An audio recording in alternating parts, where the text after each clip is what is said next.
Good morning. Euthyphro, day 3.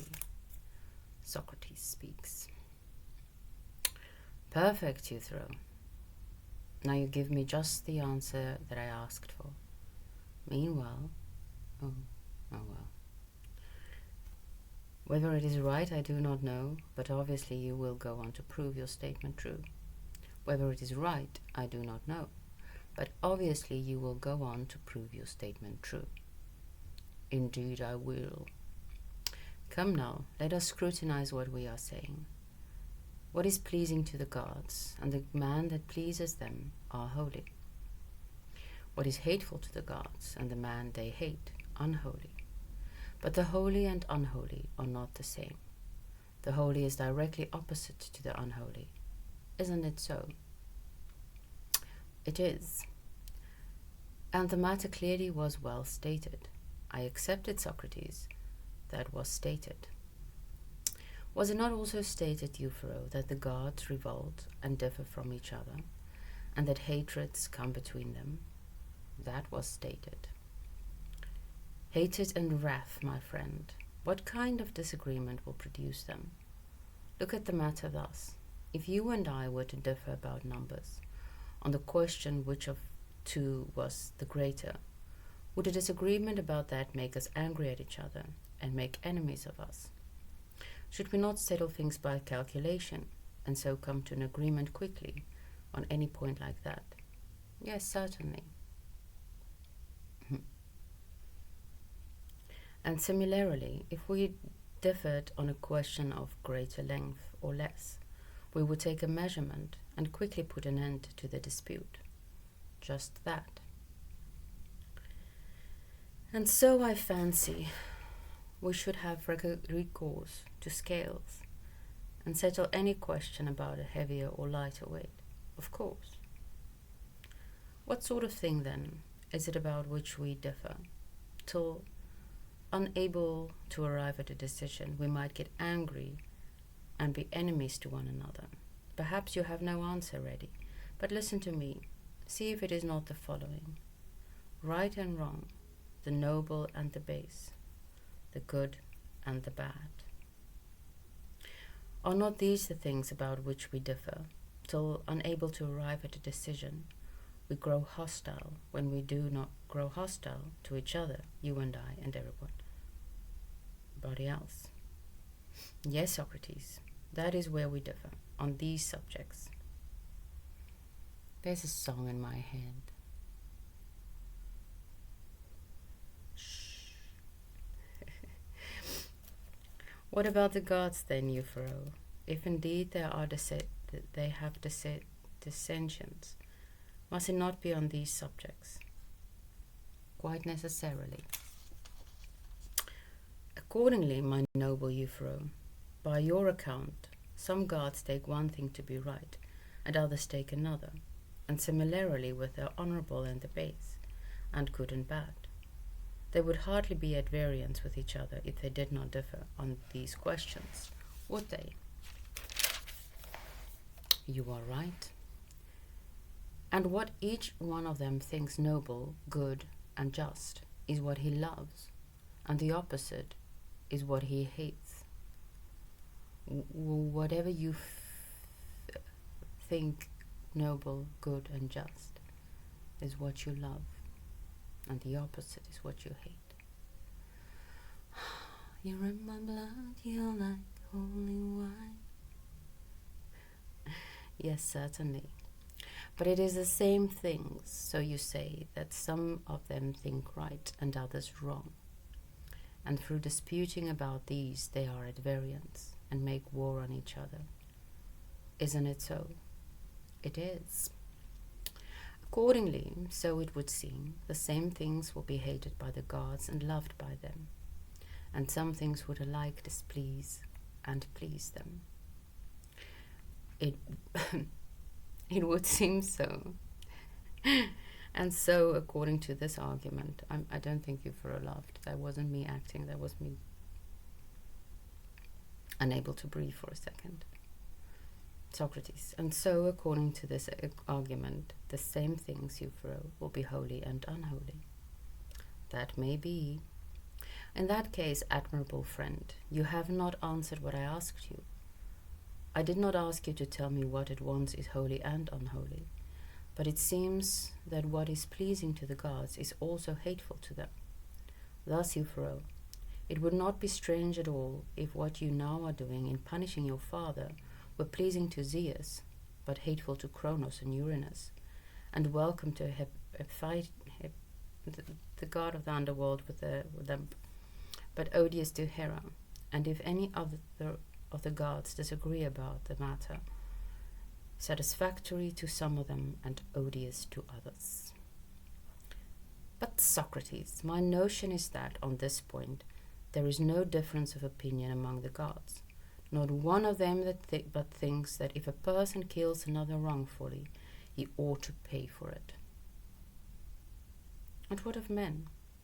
Have you never heard a man contending with someone who has killed a person wrongfully or done some other unjust deed, ought not to pay the penalty?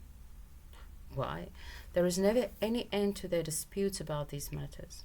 It goes on everywhere, above all in the courts. People do all kinds of wrong, and then there is nothing they will not do or say in order to escape the penalty.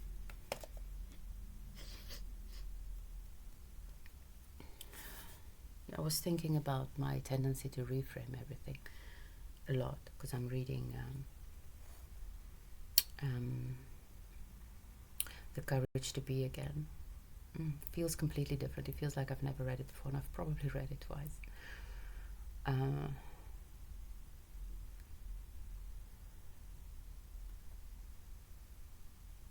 Maybe my tendency to reframe everything in a positive light is not actually a positive thing. But this, nothing I will do or say in order to escape the penalty of living, the despair of living. Because I do deeply despair. He writes somewhere that despair is hopelessness, and basically in everything that matters, I am utterly hopeless, or without hope and not very good at it. Well, no, that's not true. I am good at religion. But I have no hope that anything is true.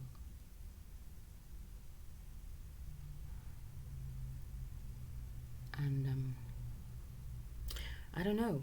So maybe having a cheerful disposition that you really just can't help being cheerful because it's in your genes. It's not actually wise. It's fun though. It's much easier. But exactly this. There is nothing they will do or say in order to escape the penalty, the price of living authentically. But then in the real world, living truly, living authentically has gotten such a bad rap. Really facing the real.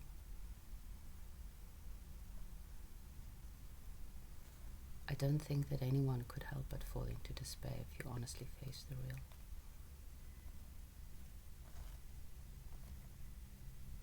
And I do fear that, no.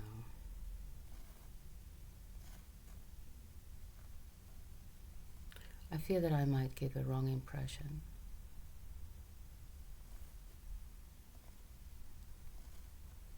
With my cheerfulness. That I'm not honest about the depth of the despair that I'm actually in. And that I consider true.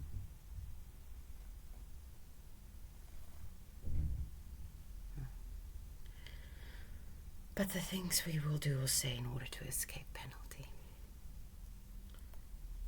Socrates, do they admit wrongdoing, Euthyphro, and while admitting it, deny that they ought to pay the penalty? No, not that by any means. Then they will not do and say quite everything. Unless I am mistaken, they dare not say or argue that if they do wrong, they should not pay the penalty.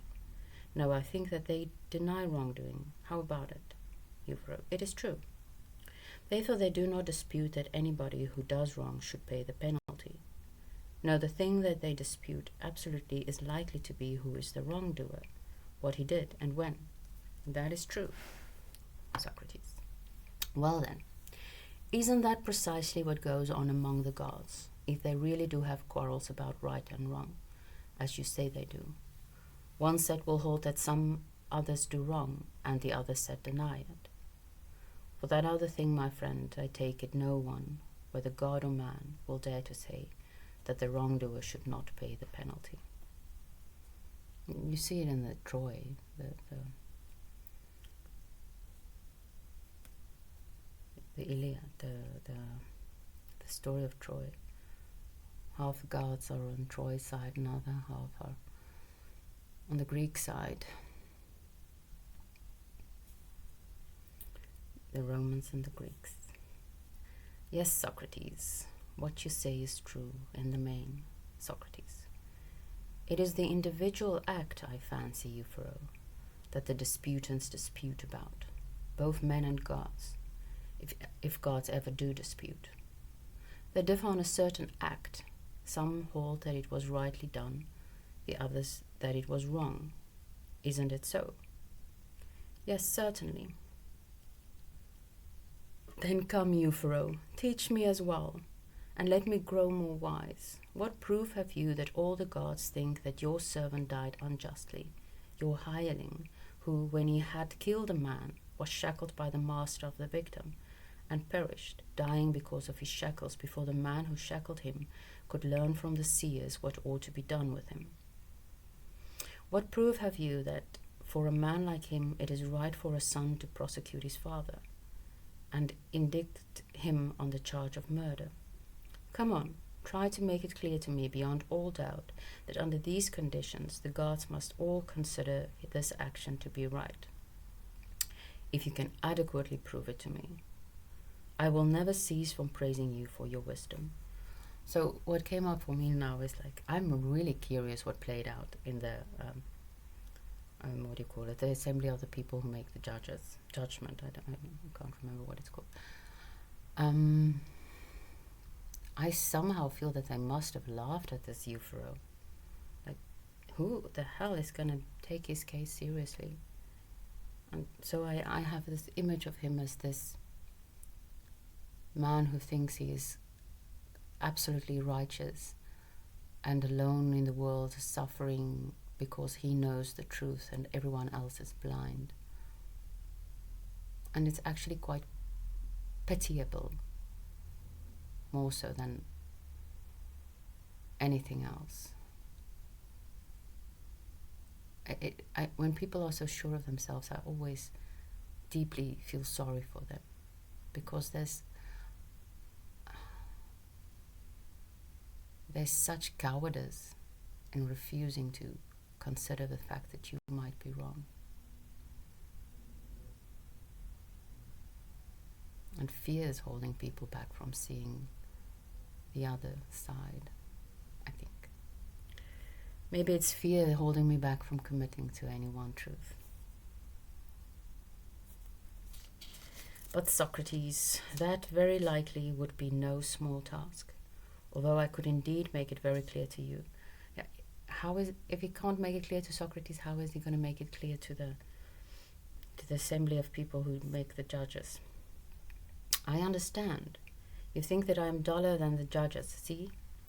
Obviously you will demonstrate to them that what your father did was wrong, and that the gods all hate such deeds. I shall prove it absolutely, Socrates, if they will listen to me.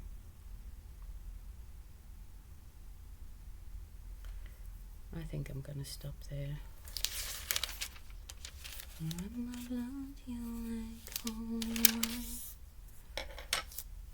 So bitter and so sweet. Have a good day.